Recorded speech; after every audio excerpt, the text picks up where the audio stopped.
PT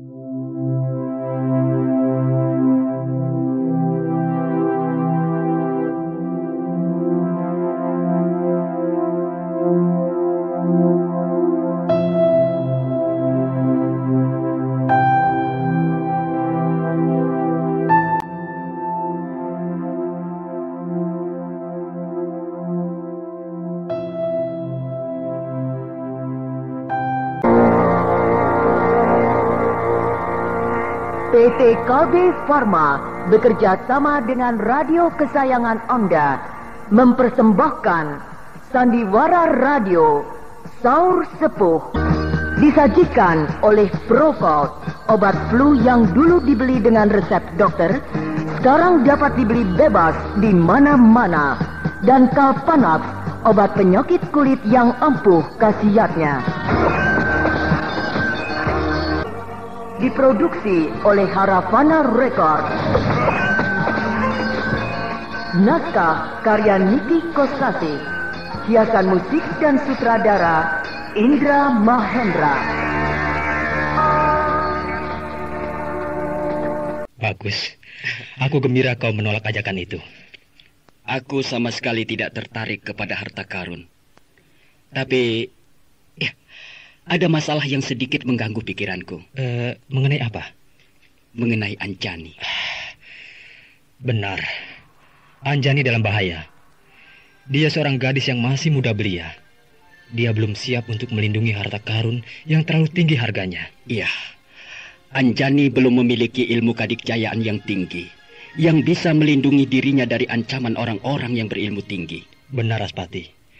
Karena pasti akan banyak orang-orang yang berilmu tinggi, terutama dari golongan hitam, yang mengincar harta karun itu. Nah, apakah Anjani akan sanggup bertahan? Bagaimanapun juga, kau harus bertanggung jawab atas keselamatan Anjani. Tapi, Punika, meskipun kau tidak punya hubungan apa-apa dengan Anjani, tapi kau sahabat Bentar. Dan Bentar bekas kekasih Lasmini, ibu kandung Anjani. Jadi, boleh dikatakan kau pun secara tidak langsung punya hubungan moral dengan Anjani. Ya, paling tidak dengan alasan melindungi teman-teman Bentar. Kau bisa turut campur di dalam perkara ini. Sahabatku Punika, sebaiknya harus bagaimana ya? Lebih baik kau terlebih dulu menghubungi Raden Bentar, berunding dengan dia tentang bagaimana mencari jalan keluar yang baik. Kalau begitu, ya, aku harus kembali ke Madangkara. Memang berat. Sekian tahun kau tidak pernah pulang untuk menjenguk keadaan keluargamu di kampung halamanmu. Tiba-tiba harus dibatalkan. Tidak. Aku harus bisa mengorbankan kepentingan diriku sendiri demi untuk kepentingan orang banyak. Benar, Raspati. Sebab harta karun itu bisa saja membuat malapetaka bagi orang banyak. Baiklah, Punika. Besok pagi, aku akan kembali ke Madangkara.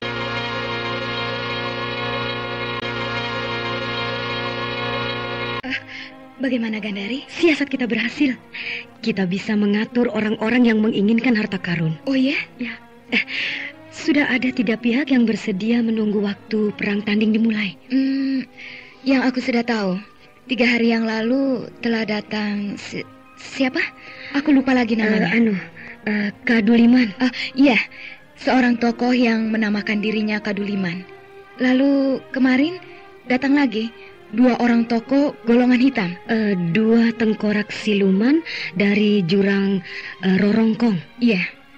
Tadi pagi datang lagi seorang jagoan dari Kademangan di Mara.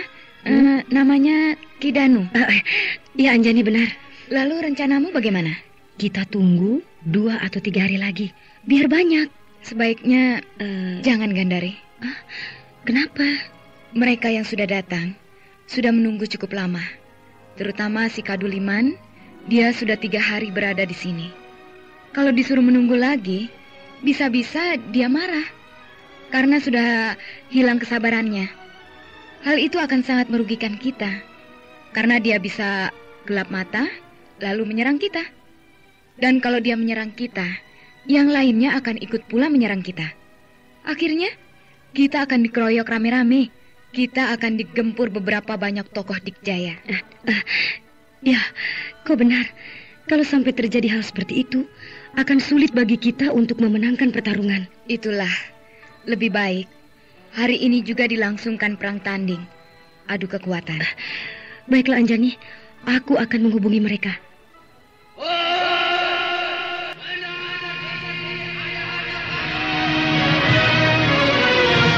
Siapa itu yang berteriak-teriak di luar? Suaranya bukan para tokoh yang sudah datang ke sini. Oh, berarti dia pendatang baru. Benar. Dan orang yang baru datang itu pasti memiliki ilmu yang tinggi. Sebab dia berteriak dari jarak jauh dengan mempergunakan tenaga dalam yang sangat baik. Ya, suaranya mengandung gema. Ayo, kita keluar. Kita lihat siapa yang datang itu. Ya.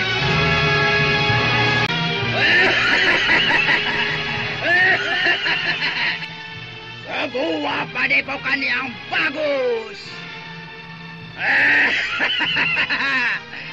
Sebuah padepokan yang bagus. Penghuninya juga bagus. Cantik-cantik. Hei, yang mana yang bernama Anjani? Selamat datang di padepokan Bukit Lejar. Kau yang bernama Anjani? Benar. Bagus. Dan kau siapa? Aku adalah Limbung, jago nomor 1 dari Telaga Kembung. Apa maksudmu datang ke sini? Untuk mengambil harta karun. Baik, Gandari, panggil semua peserta. Baik Anjani. Kaduliman, 2 tengkorak siluman, Kidanu, kumpul.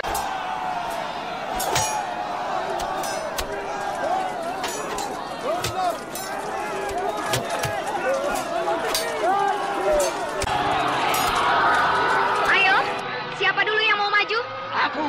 Bagus. Ayo masuk ke gelanggang pertarungan. Siapa yang mau maju bertarung dengan Limbung? Aku. Ya, bagus. Kidanu, silakan maju memasuki gelanggang pertarungan. Pertarungan pertama, Limbung melawan Kidanu.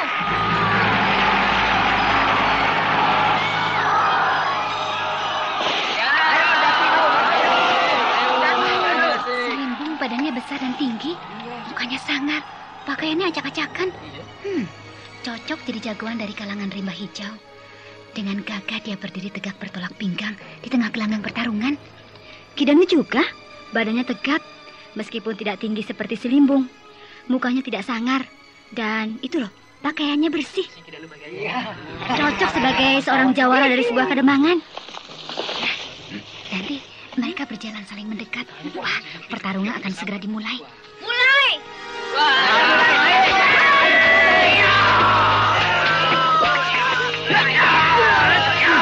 Mereka bertarung cepat dan kasar. Tapi Kidanu lebih lincah dari si Limbung. Iya, juga jurus-jurusnya cukup mantap. Lebih mantap dari si Limbung yang lebih mengutamakan kekuatan tenaga. Lihat, si Limbung mulai terdesak. Nanti si Limbung bertumpu pada kekuatan tenaga, jadi sangat kasar. Sedangkan Kidanu mengutamakan kecepatan, sehingga dia bisa melakukan serangan-serangan terobosan. Iya, dada si Limbung kena ditendang. Dia terdorong ke belakang, terhuyung-huyung. Inilah, si Limbung terjungkal. Si Limbung sedang terhuyung-huyung, langsung digempur oleh Kidanu. Kepalanya ditendang, langsung terjungkal dan pingsan. Ayo, digotong. Gotong. Bawa keluar lapangan.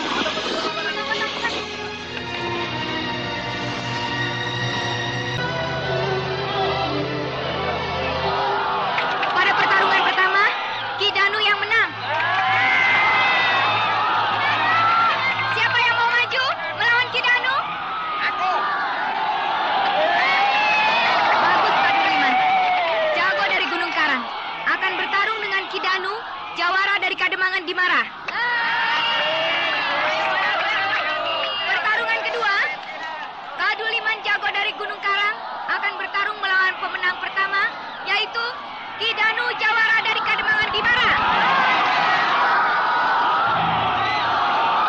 Nah, sekarang seimbang. Iya, tingginya sama, besarnya juga sama dan Umurnya juga, kelihatan kelihatannya sama. Ri, mereka sudah berjalan memasuki gelanggang dan bergerak saling mendekat. Serta itu loh, mulai pasang ancang-ancang. Kuda-kuda Kidanu sangat mantap ya. Kaki kiri di belakang, kaki kanan di depan. Wah, badannya agak miring sedikit. Kedua tangannya maju ke muka. Lihat, Kaduliman, kuda-kudanya agak aneh. Iya, kedua kakinya sama-sama ditekuk. Dan kedua tangannya tergantung di sisi tubuhnya, sedangkan badannya membungkuk. Langsung saling serang dengan ganas, cantik. Mereka seimbang, sama-sama lincah, dan sama-sama cepat. Iya, jurus tangan kosong mereka, meskipun berbeda, karena berasal dari dua sumber yang berbeda, tapi dalam kecepatan dan kekuatan nampak sama.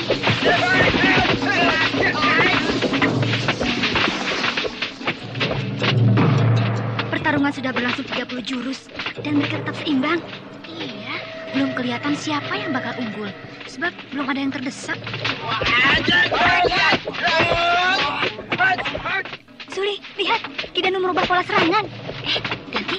Dia mengeluarkan jurus-jurus baru, membuat serangannya lebih hidup dan lebih ganas. Dia bergerak lebih cepat dari yang tadi. Hah? Kaduliman terkejut. Dia agak terdesak.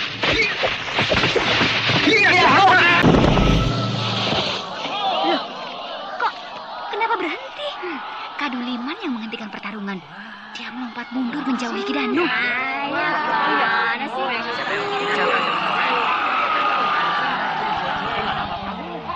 Oh, Kaduliman ternyata mau mengeluarkan ilmu kadikjayaan. Dalam pertarungan tangan kosong dia sudah kalah. Dan sekarang dia akan melanjutkan pertarungan dengan mempergunakan ilmu kadikjayaan. Ilmu kadikjayaan yang akan dipergunakan oleh Kaduliman itu apa namanya ya? Mana aku tahu. Kenapa dengan dia tidak? Gunung Karang tempat tinggal Kaduliman pun aku tidak tahu letaknya di mana. Jadi mana aku tahu namanya ilmu kadikjayaan milik si Kaduliman itu.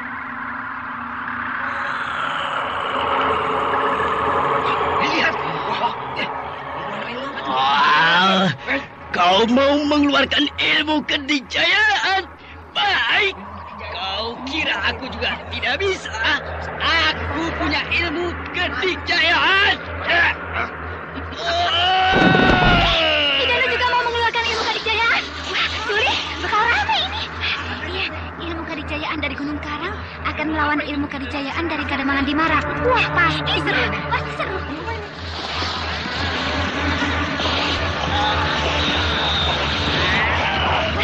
Mereka sama-sama melompat ke muka, saling terjang.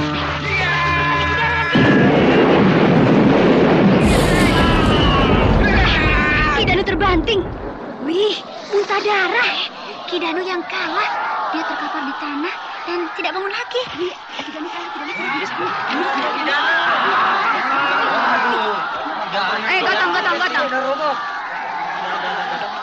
Gotong keluar lapangan.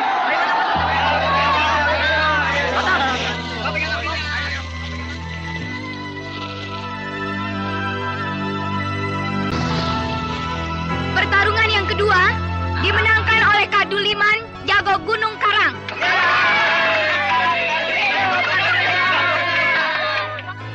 Nah, sekarang hanya tinggal satu pihak sebagai penantang, yaitu dua tengkorak siluman dari Jurang Rorongkong. Dua tengkorak. Siapa dulu yang akan maju? Sekaligus. Sekaligus. Ya. Kami tengkorak berdua maju sekaligus. Kaduliman hanya satu orang, sedangkan kalian dua orang.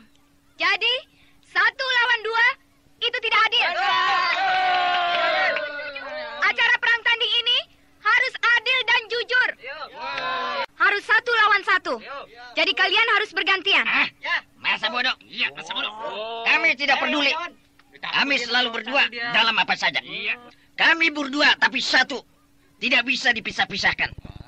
Suka atau tidak, kami tetap akan selalu berdua. Jadil, Keluar aja, keluar. aku tidak takut. Oh, tidak takut. Maju kalian dua-duanya. Jangankan berdua, 10 orang sekaligus aku makan. Bangsat. Pecahkan kepala kau, orang Gunung Karang. Ayo. Baiklah, aku bisa memaklumi karena aku pernah mendengar bahwa ada sejenis ilmu tertentu atau sejenis jurus yang diperuntukkan dimainkan oleh 2 orang. Betul. Lagi pula, Kaduliman bersedia dikeroyok oleh 2 orang. Jadi aku rasa pertarungan dapat segera dilangsungkan. Ayo. Ya, pertarungan yang terakhir pada hari ini antara Kaduliman jagoan dari Gunung Karang melawan 2 tengkorak siluman dari Jurang Rorongkong. 2 tengkorak siluman dari Jurang Rorongkong itu cocok dengan namanya ya. Iya. Badannya tinggi dan sangat kurus seperti tiang bendera. Mukanya juga pucat dan peot. Ih, tulang pipinya menonjol. Benar-benar seperti tengkorak. 2 tengkorak siluman berjalan memasuki gelanggang pertarungan. Rangkanya panjang-panjang, tubuhnya bergoyang-goyang. Iya, mereka berdua berjalan seperti tengkorak hidup saja yang sedang berjalan-jalan di kuburan. Hei, mampuslah kau orang Gunung Karang. Rantai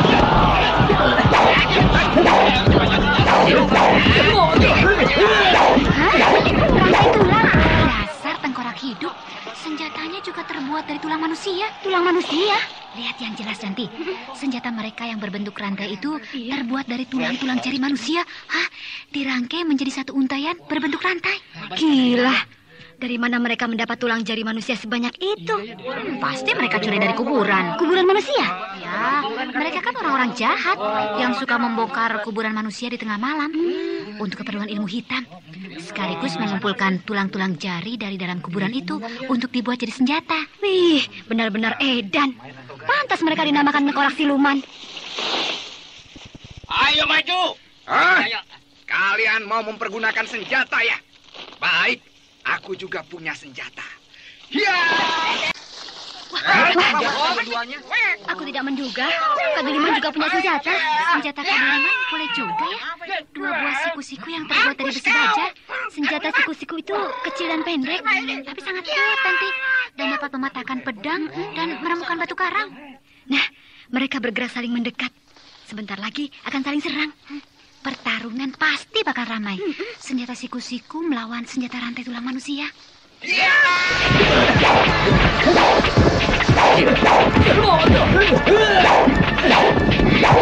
tengkorak siluman itu tidak banyak bergerak, lebih banyak berdiri tegak di tempat. Hanya senjatanya saja yang beraksi, berkelebat-kelebat sangat cepat. Kaduliman tetap lincah, melompat-lompat ke sana kemari sambil melindungi tubuhnya dengan siku-siku. Oh, pantas mereka tidak mau bertarung sendiri-sendiri. Lihat, karena mereka memainkan jurus yang menyala.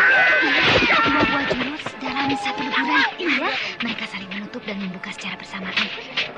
Kalau yang satu menyerang, yang lain bertahan. Yang lain menyerang, yang satunya menyerang. Hah, begitu terus bergantian. Iya.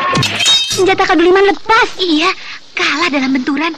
Senjata siku-sikunya lepas dari tangannya dan terpental jauh sekali. Lepas begitu. Kemparas! Senjata siku-siku model apa itu? Dibentur pakai tulang kecil saja, terpental. Hei, jangan tertawa dulu setan busuk. Jangan kelewat bangga sudah bisa melemparkan senjataku. Aku hancurkan senjata kalian, kalung tulang busuk dengan ilmu Kadikjayaan. Kau dengar, Jaduk? Katanya dia mau mengeluarkan ilmu Kadikjayaan. Katanya begitu. Baik kau itu. Mari kita simpan senjata kita. Kemudian kita ladeni kemauan dia, ya. Kelihatan apa dia tuh? Kaduliman akan mengeluarkan ilmu Kadikjayaan yang sama dengan waktu dia mengalahkan Kidanu. Iya benar, tapi aku yakin kali ini dia kena batunya. Loh, kenapa begitu? Sebab tengkorak siluman sudah dapat mengukur kehebatan ilmu Kadikjayaan kepunyaan mereka itu waktu dia mengalahkan Kidanu. Pantas mereka tertawa mengejek. Sangat menyepelekan.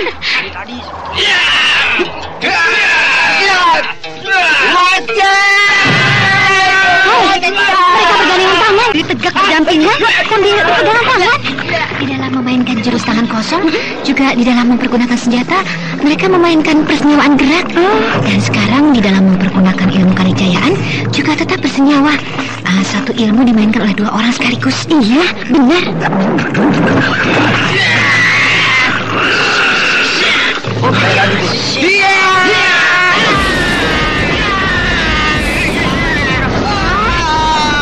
Kaduliman yang kalah. Sekambruk. Ilmu kadijayaan dua tengkorak siluman lebih ampuh. Kadu Liman terkapar dan tidak bangun lagi. Ada Liman payah. Kalah. Bagaimana Cahayu? Kami yang menang bukan? Ya, pada pertarungan yang terakhir pada hari ini, kalian yang menang. Sekarang siapa yang mau maju melawan kami? Aku lihat hari ini tidak ada lagi yang datang. Tapi besok atau lusa pasti akan ada yang datang. Nah, terserah kepada kalian. Apakah kalian akan menunggu sampai ada yang datang atau ingin hari ini juga kepastiannya? Ya, hari ini juga harta karun itu harus kami bawa. Betul. Baik, berarti kalian harus melawan kami, pemegang harta karun. Oh, boleh. Kami akan girang bertarung dengan anak-anak manis dari perguruan Bukit Lejar. Aku yang maju, Gandari. Biar aku yang menghadapi mereka, Anjani. Boleh. Ayo maju kalau mau. Jangan aku, Suli. Siapa saja aku boleh. Aku tidak berani melawan mereka. Jangan, Suli. Aku saja sendiri yang melawan mereka. Mereka kan 2 orang, Gandari. Jadi kita juga harus berdua. Memang mereka 2 orang, tapi pada hakikatnya 1 orang. Aku juga berani. Ayo kalau berani maju. Ayo. Aku juga. Jangan rebutan. Iya, seperti rebutan makanan saja. Berani. Mana sih aku? Berani benar gadis-gadis ini. Aku juga berani. Sedikit pun tidak merasa ngeri pada kita ya. Iya. Gadis-gadis. Sudah. Jangan ribut terus. Aku putuskan Gandari yang maju. Ayo maju. Ayo Gandari maju. Hei, tengkorak siluman. Sekarang giliran kalian melawan aku. Boleh. Iya. Wah, Gandari langsung saja mencabut pedang. Dia ingin menjajah senjata tengkorak siluman, kalung tulang jari manusia. Waduh, mudah-mudahan Gandari yang menang. Dua tengkorak siluman itu juga sudah mengeluarkan senjatanya. Awas serangan!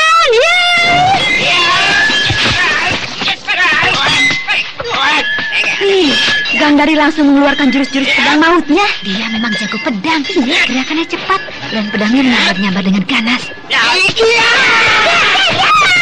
Gandari bertarung sangat cepat, Suli. Kedua tengkorak siluman itu jadi gugup.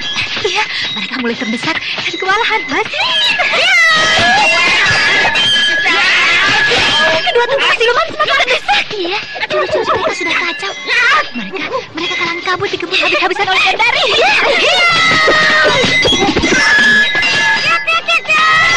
Kalung tulangku putus. Lalala ke kalungku juga. Pecah. Gandari hebat. Kalung tulang tengkorak siluman putus. Ternyata kalung tulang dua tengkorak siluman itu dibabat oleh pedang Gandari. Wah, putus dan berantakan, rusak dan pecah-pecah. Dasar kalung tulang curian, oleh pedang saja hancur.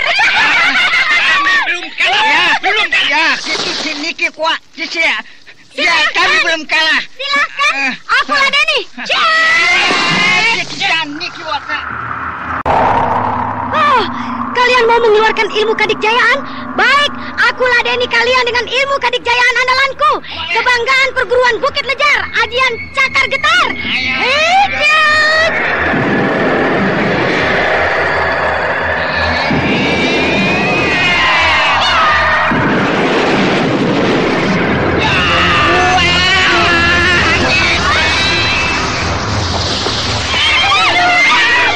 Gandari menang. Dua tengkorak siluman tumbang.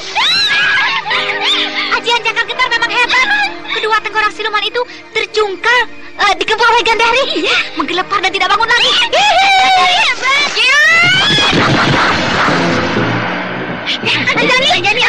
Anjani mau kemana? Dia lari ke sana masuk dalam hutan. Ada apa dengan Anjani? Tiba-tiba dia berteriak terus berkelebat menuju ke hutan sebelah sana. Ayo kita kejar.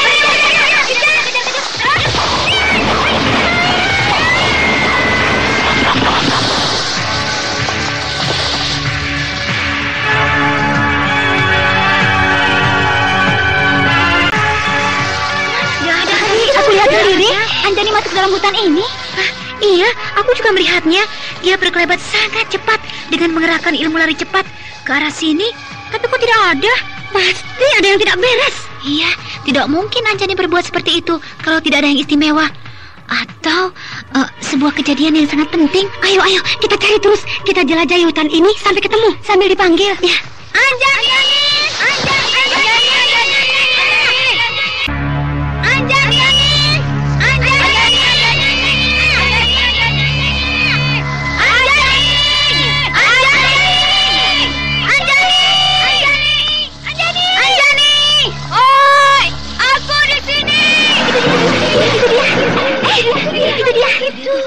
Itu Anjani, berdiri di atas puncak pohon yang tinggi. Anjani, ada apa? Ya. Anjani sudah turun, melompat dari puncak pohon itu. Sudah jadi hebat ya. Anjani, ada apa? Kenapa kau tiba-tiba berlaku seperti itu? Maaf teman-teman, aku membuat kalian terkejut. Apa yang telah terjadi? Aku mengejar seseorang. Mengejar seseorang? Siapa Anjani? Aku tidak tahu siapa orang itu. Tapi dia memperhatikan kita terus-menerus. Memperhatikan kita? Iya.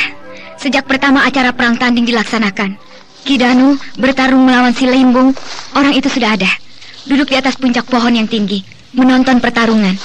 Aku tidak bisa melihat wajahnya dengan jelas, karena dia membelakangi matahari. Aku hanya bisa melihat bentuk tubuhnya saja, yaitu sosok laki-laki muda, tidak terlalu besar, tapi nampak kekar dan kokoh. Mungkin dia juga sama seperti yang lain, datang ke Bukit Lejar ini untuk merebut harta karun, Anjani. Aku juga beranggapan demikian. Makanya aku biarkan saja. Oh iya. Selama acara perang tanding itu berlangsung, pertarungan demi pertarungan berjalan, orang itu diam saja, menonton dengan tekun. Tapi ketika sampai pada pertarungan terakhir, yaitu Ko Gandari bertarung melawan 2 tengkorak siluman, orang itu mulai menampakkan sikap. Oh ya? Dan aku sangat terkejut ketika Ko membabat pedang ke senjata lawanmu. Orang itu melontarkan sepotong kayu kecil, meluncur sangat cepat. Sukar diikuti oleh mata, membentur kalung tulang. Membentur senjata tengkorak siluman? Benar. Itulah makanya senjata 2 tengkorak siluman, kalung tulang jari manusia itu hancur berantakan. Oh, jadi kalung tulang itu hancur bukan disabet oleh pedang Gandari? Ya, tetap disabet oleh pedang Gandari. Tapi tidak akan hancur seperti itu berkeping-keping. Paling-paling hanya retak sedikit. Tapi karena dibantu oleh orang yang duduk di atas pohon itu, senjata itu hancur berantakan.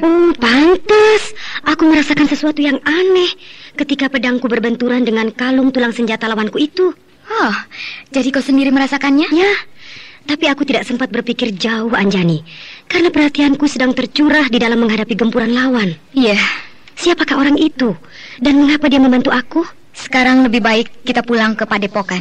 Di sana kita bisa membicarakannya. Orang tersebut guru kita, Nenek Lejar? Aku rasa bukan. Sebab untuk apa Nenek Lejar harus sembunyi-sembunyi? Iya ya. Lagi pula, aku yakin sekali orang itu laki-laki. Iya. Dan yang jelas, orang itu sangat dikjaya. Dari jarak yang sangat jauh, dia melontarkan sepotong kayu kecil, meluncur cepat sekali. Bahkan terlalu cepat, sehingga sukar diikuti oleh mata. Tenaga dalamnya sudah sempurna. Iya, senjata kalung tulang 2 tengkorak siluman itu sangat hebat, tapi dapat dihancurkan begitu rupa. Kayu kecil itu didapat dari mana ya? Dia mematahkan sebuah dahan. Iya. Dan ilmu meringankan tubuhnya luar biasa. Begitu aku berkelebat, maksudku untuk meringkusnya, dia berkelebat cepat sekali dan langsung hilang dari pandangan mataku. Itulah makanya aku naik ke atas puncak pohon yang tinggi. Tapi orang itu sudah lenyap. Warna pakaiannya bagaimana, Anjani? Biru muda. Biru muda? Iya, orang itu berpakaian warna biru muda, berkembang-kembang, bagus sekali, dan mentereng. Kalau begitu bukan Bentar. Bentar? Aku hanya menduga-duga saja. Siapa tahu Bentar telah datang ke sini. Untuk apa dia datang ke sini? Ya, barangkali rindu sama kamu. Rindu kepadaku? Gandari, kau jangan macam-macam. Maaf, Anjani. Aku hanya bergurau. Sebab walau bagaimana, kau pernah menyimpan sebuah rasa kepada Bentar. Ya, rasa suka atau katakanlah cinta. Memang. Tapi perasaan itu sudah aku hapus. Aku buang jauh-jauh. Bahkan kini sebaliknya. Aku sangat benci kepada dia. Akibat dia, aku kehilangan ibuku. Ibu kandungku satu-satunya. Lasmini tempat aku berlindung telah tiada gara-gara Bentar. Bentar tidak bisa disalahkan begitu saja, Anjani. Lagi pula pada saat-saat terakhir, ibumu dalam keadaan antara hidup dan mati ketika bertarung dengan Garnis, Bentar masih memperlihatkan rasa kasihnya terhadap Lasmini. Namun sia-sia, karena Garnis sudah dikuasai nafsu angkara murka, ingin melenyapkan ibumu. Ya, Garnis.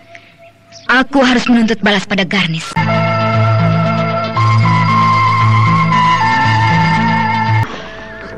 Aku sudah sampai di tapal batas ibu kota kerajaan Madangkara. Aku tidak perlu langsung menuju ke ibu kota.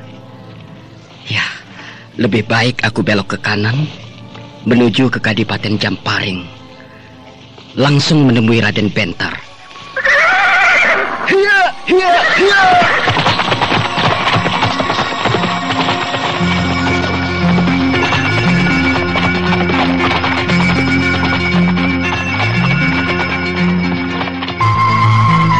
Tumben, hari ini tidak hujan. Biasanya tiap hari hujan terus. Iya, tapi aku lebih senang hujan turun. Kita bisa masuk ke gardu jaga. Ya, tidak usah berdiri terus-menerus di muka pintu gerbang seperti ini. Iya, tapi kalau ada tamu datang, tetap saja kita harus membuka pintu gerbang ini. Kehujanan, basah, kuyup, dan ya pokoknya basah segalanya. Iya, jadi penjaga pintu gerbang seperti kita ini payah. Panas kepanasan, ya hujan kehujanan. Ada tamu. Mana? Itu, seorang penunggang kuda sedang menuju ke sini. Den Raspati. Siapa? Den Raspati? Ya, aku hafal benar warna pakaiannya. Biru muda berkembang-kembang. Iya, benar. Pemuda itu warna pakaiannya biru muda berkembang-kembang. Sangat bagus dan mentereng. Sampurasun, Rampes. Apakah Raden Bentar ada di tempat? Ada, Den. Silahkan masuk. Terima kasih.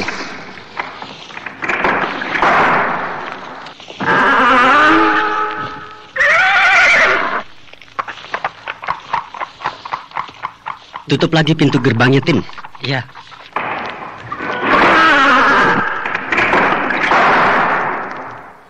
Den Raspati itu semakin ganteng saja ya. Iya, Den Raspati selalu bersih dan rapi. Iya, pakaiannya juga bagus-bagus.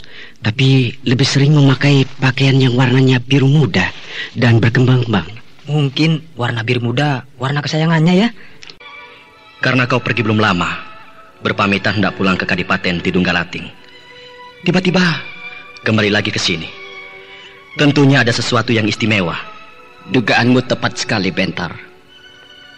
Tidak semata-mata aku membatalkan niatku pulang ke kampung halaman bila tidak ada sesuatu yang maha penting.